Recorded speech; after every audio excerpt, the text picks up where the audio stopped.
Sir నమస్కారం sir. నమస్తే అండి. సార్ బాలకృష్ణ గారి 'ఆదిత్య 369' మూవీ రిలీజ్ కాబోతుంది సార్. అంటే ఈ నేపథ్యంలో మన అంటే ఆ సినిమాకి సంబంధించిన విశేషాలు ఏంటి అంటే అప్పట్లో వచ్చిన సైన్స్ ఫిక్షన్ ఫిలిం ఆ టైంలో ఆ జోనర్లో తెలుగులో సినిమా ఇటువంటి సినిమా రావడం అప్పుడే కొత్త కదా. మరి ఆ సినిమాకి సంబంధించిన విశేషాలు ఏం చెప్తారు? ఈ 4వ తారీఖున మరి రిలీజ్ ఉంది, దీని గురించి ఏం చెప్తారు సార్? అంటే టైం మిషన్ అనేటువంటి ఒక కాన్సెప్ట్తో వచ్చింది సినిమా. టైం ట్రావెల్ ఇవన్నీ ఆ రోజుల్లో హాలీవుడ్లో ఒక ప్రయత్నాలు జరుగుతున్నటువంటి సందర్భం. గతంలోకి వెళ్ళటము, వర్తమానంలోకి వెళ్ళటము, ఇవన్నీ దీని మీద ఏదైనా ఒక కథ వర్కౌట్ చేస్తే ఎలా ఉంటుంది అనేటువంటి ఒక ఆలోచన సంగీతం శ్రీనివాసరావు గారికి ఉండేది. ఆయన ప్రధానంగా ఈ ఫిక్షన్ వ్యవహారాల మీద ఎక్కువ దృష్టి పెట్టేవాడు. అంటే ఒక విచిత్రమైన పాయింట్ ఉండాలి సినిమాలో అనేది ఆయన ఉద్దేశం. ఆ ఉద్దేశంతోనే పుష్పక విమానం లాంటి కథ ఆయన బుర్రలో మెదిలింది. అలా ఆయన విచిత్ర సోదరులు ఇలా ప్రతి సినిమాని ఏదో కాన్సెప్చువల్గా డిజైన్ చేసుకునేవాడు. దీనికోసం ఆయన విపరీతంగా హాలీవుడ్ సినిమాలు చూసేవాడు. చూసి రకరకాలుగా డిజైన్ చేసేవాడు కంటెంట్ని. చందమామ కథలు ఇవన్నీ కలిపి ఒక డిజైన్ వేసుకునేవాడు ఆయన. అలా ఈ టైం మిషన్కి సంబంధించిన డిజైన్ అనుకున్నప్పుడు ఇది గతంలోకి వెళుతుంది, వర్తమానంలోకి అంటే గతంలోకి వెళుతుంది, వర్తమానంలో ఉంటుంది, భవిష్యత్తులోకి కూడా వెళుతుంది. ఈ 3 ఏరియాల్లోనూ ఈ మిషన్ తిరుగుతుంది. గతంలోకి వెళ్ళినప్పుడు, వర్తమానంలో నిలబడినప్పుడు, భవిష్యత్తులోకి వెళ్ళినప్పుడు, భవిష్యత్తు వర్తమానం ఏదో నడిపేయచ్చు, కానీ గతానికి వెళ్ళినప్పుడు ఎలా జస్టిఫై చేయాలి అనేది ఆయన ముందు మెరిసినటువంటి ప్రశ్న. ఆయన ఏం చేశాడంటే కృష్ణదేవరాయలు బ్యాక్గ్రౌండ్ తీసుకుంటే బాగుంటుంది అంటే గతానికి వెళ్ళినప్పుడు, పాస్ట్ టెన్స్లోకి వెళ్ళినప్పుడు కృష్ణదేవరాయలని పట్టుకుంటే సరిపోతుంది అనుకున్నాడు. ఎందుకు కృష్ణదేవరాయలని పట్టుకోవాలనుకున్నాడంటే ఆయన కేవీ రెడ్డి గారి దగ్గర పనిచేసేవాడు. కేవీ రెడ్డి గారి దగ్గర డైరెక్షన్ డిపార్ట్మెంట్లో అప్రెంటిస్ దగ్గర నుంచి పనిచేశాడు ఆయన. దొంగరాముడు సినిమాకి ఆయన అప్రెంటిస్గా పనిచేశాడు. ఆ తర్వాత మాయాబజార్కి ప్రమోట్ అయ్యాడు. అలా నడిచింది ఆయన ప్రయాణం. ఆ సందర్భంగా మహామంత్రి తిమ్మరుసుకి పింగళ నాగేంద్రరావు గారు స్క్రిప్ట్ రాశారు. రాసినప్పుడు ఈయన ఆయన దగ్గర కూడా పనిచేశాడు. పనిచేసి ఒక వెర్షన్ రాయించేవాడు ఆయన. మొత్తం ఎలిమెంట్స్ ఏవే ఉంటాయి అనేది అంతా చెప్పి ఒక వెర్షన్ రాయి నువ్వు అని రాసిన తర్వాత ఆయన తన పద్ధతిలో దాన్ని మోడిఫై చేసి ప్రొడ్యూసర్కి ఇచ్చేవాడు. అలా 2-3తో రాయించేవాడు ఆయన. కథ తనే చెప్పి రాయించేవాడు. అలా ఒక వెర్షన్ సంగీతంతో రాయించాడు మహామంత్రి తిమ్మరుసు. ఆ సందర్భంగా కృష్ణదేవరాయలు క్యారెక్టర్తో ఒక అటాచ్మెంట్. కృష్ణదేవరాయలు మహామంత్రి తిమ్మరుసు ఈ నేపథ్యంలో నారాజు అనే పేరుతో 1934 ప్రాంతాల్లోనే భారతిలో ఒక నాటకం రాశాడు ఆయన. సీరియల్గా వచ్చింది అది. భారతి అంటే ఆ రోజుల్లో చాలా పాపులర్ పత్రిక. అందులో రచన అచ్చోవటం అంటే వాడు మహారచయిత అనే ఓ సర్టిఫికెట్. అలాంటి భారతి పత్రికలో నారాజు అనే పేరుతో పింగళ నాగేంద్రరావు గారి నాటకం వచ్చింది. ఈ నారాజు అని తిమ్మరుసు గారు అంటాడు కృష్ణదేవరాయలని. అది కథ కొంచెం ఆ ఛాయల్లో నడుస్తుంది, కానీ అది కాదు. నాటకం వేరు, మహామంత్రి తిమ్మరుసు వేరు. ఈ తిమ్మరుసు స్క్రిప్ట్ టైంలో కృష్ణదేవరాయలు అనే పాత్ర పట్ల ఇతనికి అనురక్తి ఏర్పడింది సంగీతం శ్రీనివాసరావు. ఏర్పడి ఆయనకి స్ట్రైక్ అయింది. ఇది వెనక్కి వెళ్ళినప్పుడు కృష్ణదేవరాయలను పట్టుకుంటే ఒక అడ్వాంటేజ్ ఉంది అని అర్థమైంది ఆయన. ఆ అడ్వాంటేజ్ ఏంటంటే తెలుగు సినిమాకి సంబంధించి కృష్ణదేవరాయలు అంటే ఎన్టీ రామారావే. అంటే ఆయన తెనాలి రామకృష్ణలో కృష్ణదేవరాయలుగా చేశాడు. ఆ తర్వాత మహామంత్రి తిమ్మరుసులో కృష్ణదేవరాయలుగా చేశాడు. ఇలా ఆ తరహా పాత్రలకి ఆయనే ప్రసిద్ధి ఆ రోజున. అలాగే శ్రీకాకుళాంధ్ర మహావిష్ణువు కథలో శ్రీకాకుళాంధ్ర మహావిష్ణువు ఆయనే. కాబట్టి ఎన్టీ రామారావుకి ఆ బ్యాక్గ్రౌండ్ ఉంది. బొబ్బిలి యుద్ధం సినిమాలో ఆయనే. ఇలా ఈయనకు ఒక హిస్టారికల్ బ్రహ్మనాయుడు ఆయనే. కాబట్టి పల్నాటి యుద్ధం సినిమాలో బ్రహ్మనాయుడు రామారావు గారే. సో ఆయనకు ఆ నేపథ్యం ఉంది కాబట్టి ఆ నేపథ్యాన్ని వాడుకోవడానికి వెసులుబాటు ఎక్కడ దొరుకుతుంది, పెడితే ఎన్టీ రామారావు గారిని పెట్టాలి, లేదు ఆయన ఫ్యామిలీ నుంచి ఎవరినైనా పెడితే మేనేజ్ చేయొచ్చు. అందుకని బాలకృష్ణని చూస్ చేసుకున్నాడు ఆయన. అప్పుడు బాలకృష్ణ మెదిలాడు ఆయన మనసులో, బాలకృష్ణ మీద వర్కౌట్ అవుతుంది ఇది అని. వర్కౌట్ అవుతుంది అనేది ఐడియా ఉంది ఆయన బ్రెయిన్లో, అలా డిజైన్ చేసుకున్నాడు. చేసుకుని ఒకరోజు ఒక ఫ్లైట్ జర్నీలో బెంగళూరు వెడుతూ ఎస్పి బాలసుబ్రహ్మణ్యం గారు ఎవరు రికార్డింగ్స్ ఉన్నాయని వెళ్తున్నాడు. సంగీతం గారు కన్నడ సినిమాలకు వర్క్ చేసేవాడు. రాజ్ కుమార్తో చాలా సన్నిహిత సంబంధాలు ఉండేవి, ఆయన స్నేహం ఉండేది. అలా ఆయన బెంగళూరు వెళ్తున్నాడు. ఫ్లైట్లో నా బ్రెయిన్లో ఒక కథ ఉంది అని బాలసుబ్రహ్మణ్యానికి ఆన్లైన్ ఆర్డర్ చెప్పాడు ఆయన. చెబితే ఈయనకి నచ్చింది. అది నచ్చి నేను చెప్తానండి, మీరు ఇంకెవరికి చెప్పొద్దు అని చెప్పి ఆయన పని చూసుకుని మళ్ళీ రాత్రికి మెడ్రాస్ వచ్చేసి, మెడ్రాస్లో తనకి చంద్రమోహన్కి కామన్ బంధువు, చంద్రమోహన్ మేనల్లుడు శివలంక ప్రసాద్ గారు, ఎవరైతే ఇప్పుడు ఈ సినిమాకి ప్రొడ్యూసరు, ఏది ఆదిత్య 369 ప్రొడ్యూసరు, వారు చంద్రమోహన్ గారి మేనల్లుడు. అలాగే చంద్రమోహన్ గారికి కూడా, చంద్రమోహన్ గారి మేనల్లుడు బాలసుబ్రహ్మణ్యం గారికి కూడా బంధువే. చంద్రమోహను, బాలసుబ్రహ్మణ్యం, కె విశ్వనాథ్ వాళ్ళ ముగ్గురు కజిన్స్. అలా ఆ కాంపౌండ్లో ఈ విషయాన్ని వేసి, ఈ శివలంక ప్రసాద్ ఆల్రెడీ సినిమాలు చేశాడు. ఏం చేశాడు అంతకుముందు, ఆయన చంద్రమోహన్ హీరోగానే ఒక ప్రయత్నం చేశాడు, చిన్నోడు పెద్దోడు సినిమా, అది రీమేక్. అలాంటి ప్రయత్నాలు ఏవో నడుస్తున్నాయి అక్కడ. నడుస్తున్న టైంలో ఈయన సంగీతం గారు ఈ కథ చెప్పాడు, అతన్ని ప్రొడక్షన్ లైన్లోకి వెళ్ళొద్దు అని చంద్రమోహన్ గారు చెప్పేవాడు. బాలసుబ్రహ్మణ్యం గారు ఎంకరేజ్ చేసేవాడు, చెయ్యి పర్లేదని. అలా ఎంకరేజ్ చేస్తూ సంగీతం గారు ఒక కథ చెప్పాడు, ఒకసారి ఆయన్ని కలు, ఆయన చెప్తాడు నీకు, అది డెఫినెట్గా వర్కౌట్ అవుతుంది, మంచి సినిమా అవుతుంది అని బాలసుబ్రహ్మణ్యం గారు ఈయన్ని రెచ్చగొట్టాడు. రెచ్చగొట్టాక ఈయన యంగ్, అప్పటికి చాలా కుర్రాడు అతను. ఆయన వెళ్ళి సంగీతం గారిని అప్రోచ్ అయ్యాడు. అప్రోచ్ అయితే సంగీతం గారు ఆయనకి కథ చెప్పాడు. ఆల్రెడీ ప్రొడ్యూసర్, అతను సినిమాలు తీసుకున్నాడు కాబట్టి ఆయనకి కథ చెప్పిన తర్వాత ఆయనకి నచ్చింది, బాగానే ఉంది, ఇదేదో కొంత విచిత్రమైనటువంటి వాతావరణంలోకి వెళ్ళొచ్చు అని అనిపించినప్పుడు, ఎవరైతే బాగుంటుంది అనే చర్చ వస్తే ఆయన చెప్పాడు, నందమూరి బాలకృష్ణ అయితే ఒక అడ్వాంటేజ్ ఉంది, వాళ్ళ ఫాదర్కి ఉన్న ఇమేజ్ని మనం దీనికి వాడుకోవచ్చు, అయితే అది ఓకే బాగానే ఉందని చెప్పి ఆయన్ని అప్రోచ్ అయ్యారు. నందమూరి బాలకృష్ణ గారి డేట్స్ అప్పుడు దేవి వరప్రసాద్ గారు చూసేవారు. ఏ సినిమా ఓకే చేయాలి, ఏ సినిమా చేయకూడదు, ఏ సినిమాకి ఎన్ని రోజులు ఇవ్వాలి, ఈ గోళ ఎంత రెమ్యూనరేషన్ దగ్గర నుంచి మొత్తం దేవి వరప్రసాద్ గారే బాస్.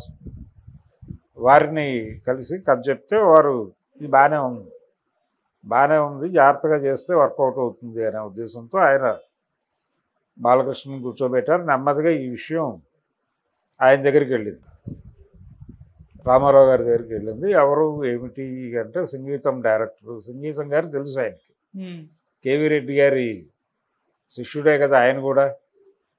సో కేవీ రెడ్డి గారు కాంపౌండ్ మనిషి కాబట్టి బాగానే తీస్తాడు, చూద్దాం, సబ్జెక్ట్ బాగానే ఉంది అని దేవరప్రసాద్కి ఆయన చెప్పాడు. అలా మొదలైంది ప్రాజెక్ట్. హీరోయిన్గా రకరకాల పేర్లు అనుకున్నారు, ఫైనల్గా మోహినికి సెట్ అయింది అవైలబిలిటీ ఆధారంగా. తర్వాత ఎవరు కెమెరా దర్శకత్వం ఎవరు వహించాలి, ఇది కొంచెం సైంటిఫిక్ ఫిక్షన్ కాబట్టి, తెలుగులో వచ్చిన మొదటి సైంటిఫిక్ ఫిక్షన్ కాబట్టి ఎవరిని కెమెరా పెట్టాలనుకున్నప్పుడు పిసి శ్రీరాముని పెడదాం అనేది ఆయన ఉద్దేశం, సంగీతం గారి. పిసి శ్రీరామ్తో మొదలుపెట్టారు సినిమా. కొంత షూట్ అయిన తర్వాత ఆయనకు అనారోగ్యం వచ్చింది. కరెక్ట్గా అప్పుడే వీళ్ళు ఈ కృష్ణదేవరాయలు ఈ వ్యవహారం షూట్కి వెళ్ళాలి, సెట్స్ వేయటానికి ఒక 4 రోజులు టైం తీసుకున్నారు గ్యాప్. ఆ గ్యాప్ తీసుకున్న సమయంలో ఈయనకు అనారోగ్యం వచ్చింది. అనారోగ్యం వచ్చినప్పుడు ఆయనే చెప్పాడు, అంటే మీరు ఎలాగూ చరిత్రలోకి వెళ్తున్నారు కాబట్టి స్వామి గారిని పెట్టండి, స్వామి గారితో మాట్లాడుకుని ఆయన ఓకే చెప్తే ఆయన చేయగలడు, అది బాగుంటుంది అని. అలా విఎస్ఆర్ స్వామి గారు ఎంటర్ అయ్యాడు ఈ ప్రాజెక్టులోకి. ఎంటర్ అయ్యి ఆ పార్ట్ వరకు వారు తీశారు. తర్వాత ఈ టైం మిషన్ తాలూకా మాయలు మంత్రాలు, అది దాని ట్రావెలు, అలాగే భవిష్యత్తులోకి వెళ్ళినప్పుడు అక్కడ విన్యాసాలు, ఈ వ్యవహారం అంతా కబీర్ లాల్తో తీయించారు. ఎస్ఎస్ లాల్ గారు అబ్బాయి. ఆయన ట్రిక్ షాట్స్ బాగా తీస్తాడు. వాళ్ళ నాన్నగారికి కూడా పేరు ఉండేది, ట్రిక్ లాల్ అనేవాళ్ళు ఆయన. అందుకని ఆయనకు అప్పచెప్పారు. ఆ రోజుల్లో ఇంకా విఎఫ్ఎక్స్ గొడవలు లేవు, ఏం చేసినా కెమెరాతోనే చేయాలి. అందుకని ఆయన్ని అప్రోచ్ అయ్యి ఆయన్ని కూడా, అంటే ముగ్గురు కెమెరామెన్లు పనిచేశారు ఆ సినిమాకి, ముగ్గురు డిఓపీలు. ముగ్గురు చాలా ప్రముఖమైనటువంటి వారే, పిసి శ్రీరాము, విఎస్ఆర్ స్వామి గారు, కబీర్ లాల్ గారు. ముగ్గురు పనిచేశారు ఆ సినిమాకి 3 విభాగాల్లో, 3 ఏరియాల్లో. ఆ సినిమాకి సంబంధించి పాటలు ఎక్కువ శ్రీరామ్ గారే తీశాడు. ఈ రాసలీల వేళ ఆ పాట, తర్వాత ఇంకొక సాంగ్ మోహినితో వచ్చేటువంటి డ్యూయట్, అది కూడా ఆయనే షూట్ చేశాడు. బాలకృష్ణ కొంచెం డిఫరెంట్గా కనిపిస్తాడు ఈ సినిమాలో.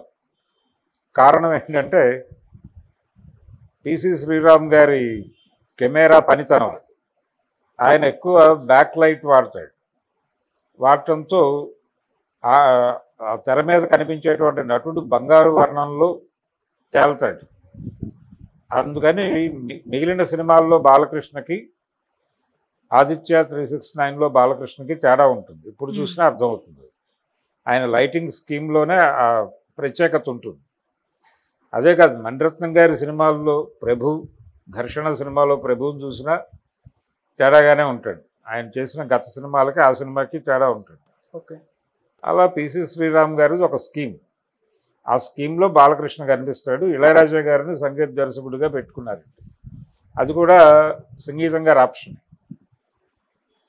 ఇళయరాజా గారు దీనికి చాలా, అంటే పర్టికులర్గా ఆ గతానికి వెళ్ళినప్పుడు, అంటే కృష్ణదేవరాయల కాలానికి వెళ్ళినప్పుడు అక్కడ ఒక రాజనర్తకితో కాన్ఫ్లిక్ట్ వెళ్ళింది. ఆ రాజనర్తకి పాత్ర స్మితతో జయించారు. అక్కడ ఒక పాట, ఆ పాట జిక్కీతో పాడించాడు ఆయన. కారణం ఏంటంటే కొంచెం ఆ పాత వాసనలు అవి నడుస్తాయి. జానవులే అనే పాట జిక్కీ గారు అప్పటికే మానేసి ఉన్నారు. ఆవిడతో పాడిస్తాను అని ఇళయరాజా అనగానే ఇతనికి టెన్షన్, ప్రొడ్యూసర్కి, ఏమిటి ఇలా అంటున్నారు అని. అది వెళ్ళి బాలసుబ్రహ్మణ్యం గారితో చెప్పుకున్నాడు. ఆయన చెప్పుకుంటే బాలసుబ్రహ్మణ్యం లేదు లేదు ఇళయరాజా డెసిషనే కరెక్టు, నువ్వు మాట్లాడక మధ్యలో వేలు పెట్టకు, అది అలాగే కానీ అని. అలా జిక్కీ గారు పాడారు ఆ సినిమాలో ఆ జానవులే అనే పాట. బాలసుబ్రహ్మణ్యం, జిక్కీ, తర్వాత చిత్ర గారు, ఇలా నడుస్తుంది అది. ఇలా ఆ సినిమాకి సంబంధించి చాలామంది కంట్రిబ్యూషన్ ఉంది దానిలో. టిన్ను ఆనంద్ ఆ సైంటిస్ట్ క్యారెక్టర్కి చాలా యాప్ట్గా సరిపోయాడు. ఈ గందరగోళపు వాతావరణంలో ఉండేటువంటి మనిషి, రకరకాల ఆలోచనలు ఆయన బుర్రలో నిరంతరం సర్క్యులేట్ అవుతూ ఉంటాయి అనటానికి మూర్తిభవించిన సైంటిస్ట్ రూపంలో టిన్ను ఆనంద్ ఉండేవాడు, ఆయన అపీరియన్స్. అందుకని ఆయన్నే పెట్టేశారు. ఆయన మీద బాగానే వర్కౌట్ అయింది అది. అలాగే చైల్డ్ ఆర్టిస్టులు తరుణ్ ఉన్నాడు ఆ సినిమాలో. అలాగే రాశి ఓ బాలనటిగా కనిపిస్తుంది ఆ సినిమాలో, అదో ప్రత్యేకత. ఇలా ఇన్ని ప్రత్యేకతలతో ఈ సినిమా రిలీజ్ అయింది. రిలీజ్ అయ్యేటప్పుడు టెన్షన్, అంటే బడ్జెట్ పరంగా అది అప్పటికి బాలకృష్ణ గారి సినిమాల కంటే కూడా ఎక్కువ డబ్బులే ఖర్చు పెట్టారు. డిస్ట్రిబ్యూటర్ల మద్దతు ఉంది. అలాగే ఈ టోటల్ సినిమా కంప్లీట్ అయిన తర్వాతే చూశాడు ఆయన, రామారావు గారు. మొదట కథ వినటం అలాంటివి చేయలే. చూసి బాగానే ఉంది సినిమా అని ఆయన ఒక అభిప్రాయం చెప్పాడు. చెప్పిన తర్వాత ఫైనల్గా సినిమా థియేటర్కి చేరింది. ఆ రోజుల్లో బాలకృష్ణ గారి సినిమాలు, చిరంజీవి గారి సినిమాలు ఎక్కువగా లక్ష్మీ పిక్చర్స్ వెంకట్రావు గారు చేసేవాడు బిజినెస్. ఆయన చేతుల మీదుగానే వచ్చింది ఈ సినిమా కూడా. బాగానే వర్కౌట్ అయింది. మంచి వసూళ్ళు రాబట్టింది జనాల్లో. అంటే పాటలు ముందే జనంలోకి వెళ్ళి హిట్ అవటం. రెండోది జంధ్యాల గారి కంట్రిబ్యూషన్ చాలా కనిపిస్తుంది ఈ సినిమాలో.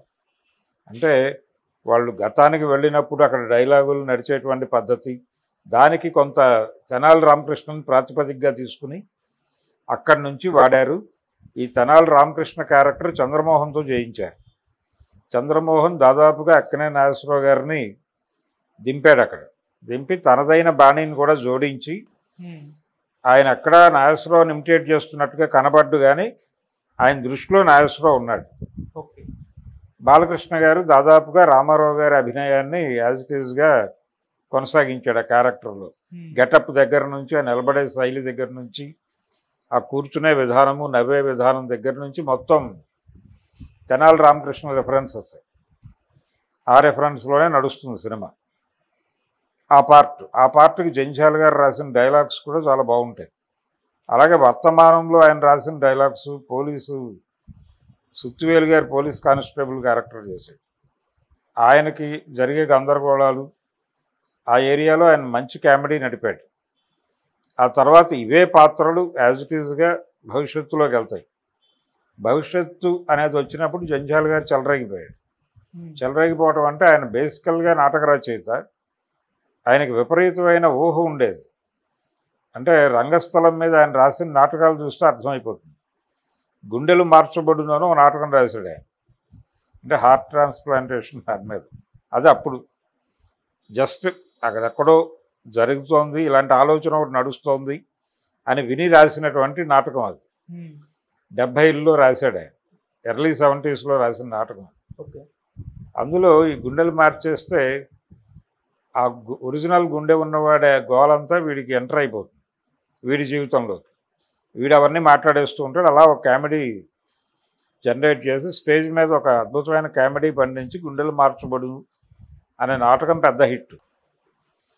అందుకని ఆయన విజన్ చాలా పెద్దది. ఎప్పుడైతే వీళ్ళు కథను భవిష్యత్తుకు తీసుకెళ్లారో అక్కడ ఆయన చెలరేగిపోయి భవిష్యత్తు ఇలా ఉంటుంది అంటే ఎవడి జీవితం వాడిది, ఎవడింట్లో వాడు ఉంటాడు, బయట ఎవరితోనూ సంబంధాలు ఉండవు, ఎవడి కంపార్ట్మెంట్లో వాడు ఉంటాడు, ఎవడి ఎంటర్టైన్మెంట్ వాడు చూసుకుంటాడు, ఇలాగే నడుస్తుంది కదా. ఏమంటే బయటకు వెళ్ళారు మీరు వంకాయలు తీసుకొస్తారా అంటే మార్కెట్లో చాలా వంకాయలు కిలో 5 కోట్లు చెప్తున్నారు, మరి ఈ టైప్లో డైలాగులు ఉంటాయి. కొంచెం లక్షల్లోకి మారాక ఏదైనా కూరలు తెద్దాం అనుకుంటున్నాను అంటాడు. ఇవి బాగా ఆడియన్స్ని అట్రాక్ట్ చేసినాయి ఈ ధోరణి. అట్లా వాళ్ళు గతంలోకి వెళ్ళినప్పుడేమో అది ఎంటర్టైన్ అయ్యారు జనాలు. మరొక్కసారి మహామంత్రి తిమ్మరుసో లేకపోతే తెనాలి రామకృష్ణ చూసిన ఎక్స్పీరియన్స్ ఇవ్వగలిగారు. చాలా సిన్సియర్గా తీశారు ఆ ఏరియా. చాలా ఒళ్ళు దగ్గర పెట్టుకుని షూట్ చేశారు. ఆర్టిస్టులు అందరూ కూడా చాలా, అంటే అంతకు ముందు చేసిన వాళ్ళకి వాళ్ళ పేరు చెడగొట్టకూడదు అనేటువంటి ఒక డెడికేషన్తో చేశారు. అందుకని అది కనెక్ట్ అయింది. ఈ భవిష్యత్తుకు సంబంధించిన కంటెంట్ అంతా జంధ్యాల గారి మేధోశక్తి, ఆయనలో ఉన్నటువంటి దూరదృష్టి అవన్నీ కలిసి ఆ ఏరియాని హిట్ చేసినాయి. వర్తమానానికి సంబంధించి అలాగూ ఈ పాటలు, ఈ హడావిడంతా ఇళయరాజా గారు చూసుకున్నాడు. ఓకే. అలా అన్ని విధాలుగాను ప్రేక్షకులు థియేటర్లోకి వెళ్ళాక సినిమా బాగాలేదు అనడానికి ఆస్కారం లేకుండా బిగించారు. అందుకని పెద్ద హిట్ అయింది ఆ సినిమా ఆ రోజుల్లో. ఆ సినిమాని చాలామంది సినిమా ఆర్టిస్టులే ప్రమోట్ చేశారు కూడా, ఇంక్లూడింగ్ చిరంజీవి కూడా. అందరూ తలో మాట చెప్పారు ఆ సినిమా గురించి, పేపర్లో యాడ్లు వచ్చాయి. అంటే అప్పటికి అది కొత్త సబ్జెక్ట్. ఆ తర్వాత సంగీతం గారి డైరెక్షన్లో సినిమా చేయాలని చిరంజీవి గారు తాపత్రయపడ్డాడు. భూలోక వీరుడు అనే సినిమా ఒకటి ప్రారంభమయ్యి టబు హీరోయిన్గా ప్రారంభమై ఒక పాట తీసి ఆగిపోయింది. సబ్జెక్టుకి సంబంధించిన చిన్న గందరగోళం వచ్చి ఆగింది. ఆయన చందమామ కథల నేపథ్యంలోనే వెళ్ళేవాడు. ఆ ఏరియాలో కొంత ఈయనకేవో కొన్ని సందేహాలు ఉండి ఆగిపోయింది ఆ ప్రాజెక్టు. తర్వాత గుణశేఖర్ గారి డైరెక్షన్లో అదే ఏరియాలో చూడాలని ఉంది అనేటువంటి సినిమాగా వచ్చింది. ఓకే. ఆ చూడాలని ఉంది 50 రోజుల తర్వాత ఆ పాట వాడారు దానిలో. ఏది భూలోక వీరుడి కోసం తీసినటువంటి పాట. అలా సంగీతం గారు బాలకృష్ణ గారి కాంబినేషన్లో ఆయన బాలకృష్ణ గారి మీద ఉంచినటువంటి కాన్ఫిడెన్స్ వర్కౌట్ అయింది. ఇదే ఊపులో విజయవాడలో రీస్టార్ట్ అన్నప్పుడు, అంటే చందమామ విజయ అని చెప్పి నాగిరెడ్డి గారి పిల్లలు మళ్ళీ సినిమాలు తీద్దాం అనుకున్నప్పుడు తెలుగులో మొదటి సినిమా ఏం చేయాలంటే రామారావు గారి వారసత్వంలో బాలకృష్ణతో చేద్దాం, బాలకృష్ణతో చేయటానికన్నా ముందు బృందావనం అని ఒక మామూలు కథ చేద్దామని రాజేంద్ర ప్రసాద్తో చేశారు. దానికి సంగీతం గారే డైరెక్టర్. ఆ సినిమా పెద్ద హిట్. దాని తర్వాత భైరవ ద్వీపం. భైరవ ద్వీపానికి మళ్ళీ ఈయనే, అదొక జానర్ సినిమా. ఇదేమో సైంటిఫిక్ ఫిక్షన్ అయితే అదేమో జానపద సినిమా. ఆ తర్వాత విజయ బ్యానర్లోనే బాలకృష్ణతోనే సంగీతం గారే కృష్ణార్జున విజయం అని ఒక సినిమా తీశాడు. అది దారుణమైనటువంటి ఫెయిల్యూర్ మూవీ. అది అక్కడితో ఆగింది వీళ్ళ ప్రస్థానం. ఆగిన తర్వాత నిజానికి దీనికి సీక్వెల్ తీయాలి అనేటువంటి ఒక కోరిక ఉండేది. అది ఆదిత్య 369కి సీక్వెల్ తీస్తే బాగుంటుంది అనే ఒక ఆలోచన సంగీతం గారికి ఉండేది. ఆ ఆలోచనతో ఆయన బాలకృష్ణ గారిని 100వ సినిమాగా చేయమన్నాడు. ఆదిత్య 999 ఏదో పెట్టి చేద్దామని.